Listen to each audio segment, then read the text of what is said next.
نحمدہ و نصلی علی رسولہ الکریم اما بعد۔ ہم سب جانتے ہیں کہ روزہ اللہ اور بندے کے درمیان ایک راز ہے، یعنی بندے کو پتہ ہے اور اللہ کو پتہ ہے کہ روزہ ہے یا نہیں۔ اس میں کوئی ریاکاری نہیں ہوتی، کوئی دکھلاوا نہیں ہوتا، کسی کو دکھانے کی کوئی بات نہیں ہوتی۔ روزہ اللہ رب العزت اور بندے کے درمیان کا معاملہ ہے۔ ہمارے ہاں ایک المیہ یہ بھی ہے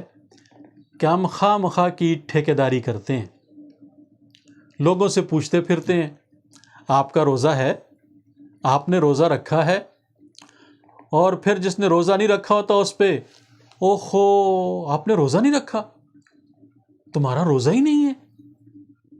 ایسے خواہ مخواہ اپنی ایک بزرگی کا جو روب ڈالتے ہیں ہم لوگوں پہ، یہ اچھی بات نہیں ہے۔ یہ بندے کا اور اللہ کا معاملہ ہے۔ ہاں، روزے کی ترغیب دی جائے، روزے کی رغبت دلائی جائے، روزے کے فضائل سنائے جائیں کہ یہ اللہ کا فرض ہے، ہمیں روزہ رکھنا چاہیے اور روزے پہ یہ اجر و ثواب ہے، یہ روزہ اللہ کا حکم ہے، بس اتنی بات کافی ہے۔ ہم دوسروں کا انٹرویو لینا شروع کر دیتے ہیں، اج تو روزہ رکھا ہے کہ نہیں، تیرا بھی روزہ ہے وے کہ نہیں۔ تو یہ باتیں جو ہیں یہ اچھی باتیں نہیں ہیں، یہ بندے کا اور اللہ کا معاملہ ہے، ہمیں اس میں ٹھیکیدار بننے کی کوئی ضرورت نہیں ہے۔ اور دوسری بات یہ ہے کہ ہمیں اس مسئلے کا بھی پتہ نہیں، اس چیز کا احساس ہی نہیں کہ یہ اللہ کا حکم اور فرض ہے۔ ذرا سا کسی کو کوئی مسئلہ ہوتا ہے تو ہم کہتے ہیں روزہ توڑ دو، تم نے کیوں روزہ رکھا ہوا ہے، تم تو بیمار ہو اور تم نے روزہ رکھا ہوا ہے، تم سفر پہ ہو اور تم نے روزہ رکھا ہوا ہے، کیا ضرورت تھی تمہیں روزہ رکھنے کی، اتنی تمہاری طبیعت خراب تھی اور تم نے روزہ رکھا ہوا ہے۔ یہ باتیں بھی ہمیں نہیں کرنی چاہیے، یہ اللہ کا حکم ہے۔ مسئلہ جب پتہ ہو کہ اس وجہ سے اللہ رب العزت نے روزہ چھوڑنے کی چھوٹ دی ہے کہ روزہ چھوڑ دیا جائے، بعد میں جب سہولت اور آسانی ہو تو اس کی قضا کر لی جائے۔ لیکن اب یہ کہ ہر بندہ خود بخود ایسے ہی مفتی بن جائے، خاص طور پہ ہمارے گھروں میں عورتیں اس معاملے میں بہت بے احتیاطی کرتی ہیں اور ایسی باتیں کہہ دیتی ہیں اور ایسے جملے کہہ دیتی ہیں کہ انہیں احساس ہی نہیں ہوتا کہ ہم خود گناہ کی مرتکب ہو رہی ہیں۔ تو ان باتوں سے پرہیز کرنا چاہیے، ان باتوں سے اپنے آپ کو بچانا چاہیے۔ ایک تو دوسرے کے روزے کا امتحان نہ لیں کہ تیرا روزہ ہے یا نہیں، آپ نے روزہ رکھا ہے یا نہیں، فضول باتیں ہیں، ہمیں یہ بالکل نہیں پوچھنا چاہیے۔ ہمیں کیا حق پہنچتا ہے کہ ہم کسی سے پوچھیں؟ اور دوسرا یہ کہ اگر کسی نے روزہ نہیں رکھا ہوا تو اسے آرام سے آسانی کے ساتھ بڑے اچھے لہجے میں اسے ترغیب دی جائے، جائے کہ اس پہ فتووں کی بھرمار کر دی جائے۔ اگلے کی کیا مجبوری ہے اور کس مجبوری کی بنیاد پر اس نے روزہ نہیں رکھا، اس کا کیا عذر ہے، وہ بہتر جانتا ہے۔ ہم اگلے کو صرف مسئلہ بتا دیں، اس کے اوپر جبر نہ کریں، شدت نہ کریں اور لٹھ لے کے ڈنڈا لے کے اس کے سر پہ نہ سوار ہو جائیں کہ تم نے یہ کام کیوں نہیں کیا۔ یہ اللہ کا اور بندے کا معاملہ ہے، ہمارے ذمہ صرف اتنا ہے کہ اگلے کو صحیح بات بتلا دی جائے۔ اور دوسرا یہ کہ یہ جو ہم ہر ایک کو یہ کہتے پھرتے ہیں اوہو اتنی گرمی اور اس میں تم نے روزہ رکھا ہوا، اوہو یہ تو بچہ ہے اور اس نے روزہ رکھا ہوا، تمہاری تو طبیعت ہی ٹھیک نہیں، تمہیں کیا ضرورت ہے روزہ رکھنے کی، تم بیمار ہو تم روزہ نہ رکھو۔ جو بیمار ہے اسے پتہ ہے کہ میری بیماری کی نوعیت کیا ہے اور اس بیماری میں مجھے روزہ رکھنا چاہیے یا نہیں رکھنا چاہیے، اور بیماری کی نوعیت کیسی ہو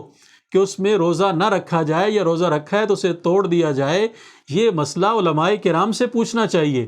یہ مسئلہ مفتیان کرام سے پوچھنا چاہیے۔ ہم میں سے جو ہر بندہ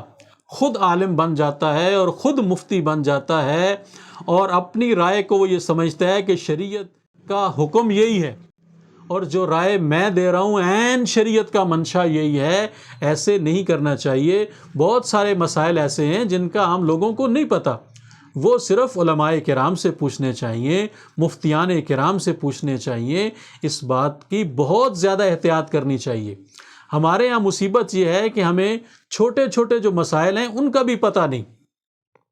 میرے پاس ایک صاحب تشریف لائے، رمضان سے پہلے کی بات ہے، اور وہ کہنے لگے کہ اوہو میں نے نسوار ڈال لی، اب عصر کی نماز کا وقت ہے اور میں نے اب وضو پھر مجھے کرنا پڑے گا۔ تو میں نے کہا جی آپ کلی کر لیں، نسوار ڈالنے سے تو وضو پہ کوئی اثر نہیں ہوتا۔ کہتے ہیں نہیں اورنگزیب بھائی آپ کو پتہ ہی نہیں ہے اس بات کا، نسوار ڈالنے سے وضو ٹوٹ جاتا ہے۔ میں نے کہا بھائی آپ کو یہ مسئلہ کس نے بتایا؟ تو کہتے ہیں ہے یہ مسئلہ، اس میں یہ کون سی بات ہوئی کہ یہ کس نے بتایا؟ نسوار ڈالنے سے وضو ٹوٹ جاتا ہے۔ میں نے کہا بھائی ایسے نہیں ہے، نسوار کا وضو کے ساتھ کوئی تعلق نہیں ہے، یہ ہے کہ منہ سے بدبو آتی ہے تو اس کی سمیل سے بچنے کے لیے آپ کلی کر لیں، بس ٹھیک ہے، ویسے آپ وضو کرنا چاہیں کریں، لیکن یہ کہ نسوار ڈالنے سے آپ کا وضو ٹوٹ جائے گا ایسے نہیں ہے۔ کہتے ہیں نہیں نہیں، آپ کو اس مسئلے کا پتہ نہیں ہے، آپ تحقیق کریں اس مسئلے کی۔ اب میں حیران کہ یا اللہ اتنا بڑا آدمی اور مجھ سے بھی عمر میں وہ کوئی 8-10 سال بڑے، میں نے کہا اب اس کو میں کیسے سمجھاؤں؟ تو ہمارے استاذ ہیں حضرت مولانا شیخ حبیب اللہ صاحب دامت برکاتہم سرائے سالہ میں جامع مسجد زکریا کے خطیب ہیں، میں نے ان کو فون کیا، یہ صاحب بھی ان کے جاننے والے تھے، میں نے کہا شیخ یہ صاحب میرے پاس بیٹھے ہیں اور یہ بات کر رہے ہیں کہ نسوار ڈالنے سے وضو ٹوٹ جاتا ہے، تو آپ ذرا ان کی تسلی کرا دیں۔ تو شیخ ہنسے اس پہ اور مجھے فرمانے لگے کہ میری بات کراؤ اس سے۔ تو شیخ نے پھر اس کو بات سمجھائی کہ بھائی نسوار ڈالنے سے وضو نہیں ٹوٹتا، ہاں آپ کو وہ ہے، آپ دوبارہ وضو کرنا چاہتے ہیں کر لیں وضو، لیکن یہ کہ آپ یہ کہیں کہ نسوار ڈالنے سے میرا وضو ہی ٹوٹ گیا، اب وضو ٹوٹ گیا اس لیے میں نے دوبارہ وضو کرنا ہے، تو ایسی کوئی بات نہیں ہے۔ ہاں آپ نے نسوار ڈالی ہے، نماز کا وقت ہے، آپ کلی کر لیں، اپنے منہ کو صاف کر لیں، اپنے دانتوں کو صاف کر لیں، مسواک کر لیں، برش کر لیں، جو آپ کرنا چاہیں آپ کریں، لیکن اس کا یہ مطلب نہیں ہے کہ نسوار ڈالنے سے آپ کا وضو ٹوٹ جائے گا۔ اچھا جب شیخ کی بات ہوگی تو مجھے کہنے لگا بھائی اورنگزیب میری تو ساری زندگی ایسے گزر گئی اور میں نے تو کبھی اس پہ سوچا ہی نہیں، میں نے تو کبھی اس پہ غور ہی نہیں کیا، میں تو یہ سمجھتا رہا کہ نسوار ڈالنے سے وضو ٹوٹ جاتا ہے، اور میں جب بھی نسوار ڈالتا تھا پھر اس کے بعد وضو ضرور کرتا تھا۔ تو یہ چیزیں جو ہیں ہمیں سیکھنی چاہیے۔ ہمارے یہاں مصیبت یہ ہے کہ ہم علماء کرام کے پاس جاتے ہی نہیں ہیں، ہم مفتیان کرام کے پاس جاتے ہی نہیں ہیں، ہم یہ مسائل ان سے پوچھتے ہی نہیں ہیں۔ تو یہ مسائل ہمیں علماء کرام سے پوچھنے چاہیے، مفتیان کرام سے پوچھنے چاہیے کہ کس حالت میں روزہ چھوڑا جا سکتا ہے، بیماری کی کیا کیفیت ہو کہ بندہ روزہ چھوڑ دے، یا روزہ رکھا ہوا ہے اور بیماری کی شدت اس حد تک پہنچ گئی ہے اور اب مجھے روزہ توڑ دینا چاہیے، اس پہ رائے میری معتبر نہیں ہوگی، رائے کسی عالم دین کی معتبر ہوگی، رائے کسی مفتی صاحب کی معتبر ہوگی، اور ہم ان کے پاس جانا گوارا نہیں کرتے۔ اور ہمارے ایک اور مصیبت یہ ہے کہ ہم یہ سمجھتے ہیں کہ ہر داڑھی ٹوپی والا مولوی ہے اور ہر داڑھی ٹوپی والا مفتی ہے،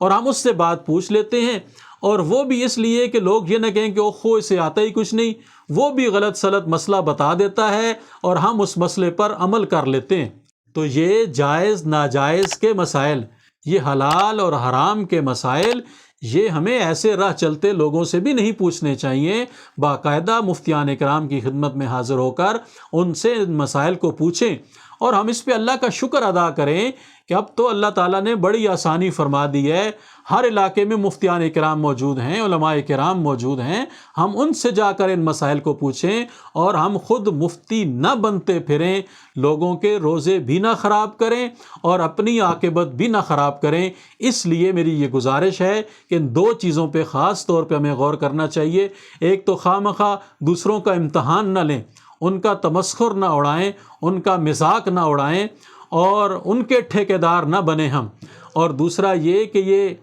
کن حالات میں روزہ رکھنا چاہیے، کن حالات میں روزہ نہیں رکھنا چاہیے، کس کو روزہ رکھنا چاہیے، کسے نہیں رکھنا چاہیے، ہم کوئی اپنی رائے نہ دیں، ہم علماء کرام سے پوچھ کر بات کریں۔ اللہ رب العزت ہمیں ان باتوں کو سمجھنے کی اور ان پر عمل کرنے کی توفیق عطا فرمائیں، آمین۔